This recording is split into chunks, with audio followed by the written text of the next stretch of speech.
کے ساتھ کھڑے ہیں اور آئندہ دنیا کی کوئی طاقت آپ سے آپ کے حقوق کو چھیننے کا سفر جاری نہیں رکھ سکتی.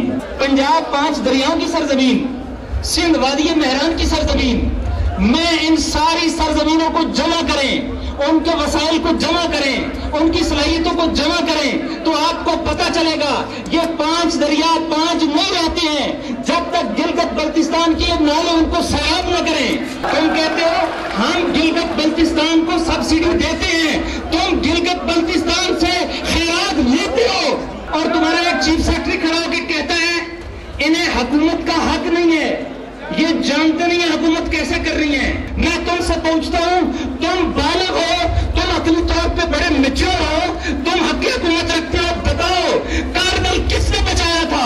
بتاؤ دراز کس نے بچایا تھا؟ تم ہمیں جواب دو، آدھا پاکستان کس نے بنایا؟ ہم نے یہ خطہ اپنے بزور بازو سے خود آزاد کرا کے تمہیں ہدیہ کے طور پہ پیش کیا اور وہ پاکستان جو محمد علی جناح نے تمہیں آزاد کرا کے دیا تم نے آدھا گوا کے رکھ دیا.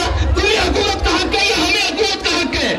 آؤ اور دھرتی کے غیرت مند بیٹوں کو دیکھو، آؤ تم نے ان کو حق نہیں دیا، تم نے ان کو سبسڈی نہیں دی، تم نے ان کو حقوق نہیں دیے، تم نے ان کو سینٹ میں جانے کی اجازت نہیں دی، تم نے ان کو قومی اسمبلی میں جانے کی اجازت نہیں دی. لیکن دیکھو تمہاری فوج کو پروٹیکٹ کیا تو گلگت بلتستان نے، کارگل بچایا تو گلگت بلتستان نے، شہید کیے تو گلگت بلتستان نے. تمہاری ساری ہمتیں مل کر بھی جمع کریں ایک سیاچین کی ہمتوں کے برابر نہیں ہو سکتی. یہ کریڈٹ تمہیں جاتا ہے، تمہیں جاتا ہے. اگر آپ یہاں پر دفاع نہ کرو، کیا پاکستان چین سے اپنے رابطے کو برقرار رکھ سکتا ہے؟ تم اگر یہاں پر دفاع نہ کرو، انڈیا کو اس علاقے میں آنے سے کوئی روک سکتا ہے؟ تم اگر بیوسائی کے میدان پر سٹینڈ نہ لیتے تو امریکہ یہاں سیسمک سینٹر بناتا یا نہیں بناتا؟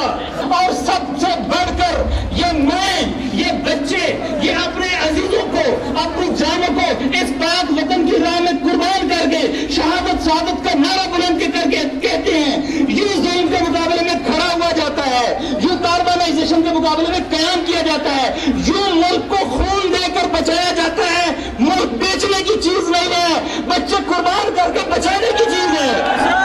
ہم سب آپ کے ساتھ مل کر گلگت بلتستان کے اندر بیٹھیں گے اور دنیا کی کوئی طاقت اور ساری بڑی کی طاقتیں مل کر بھی اب آپ سے آپ کا حق نہیں چھین سکتی.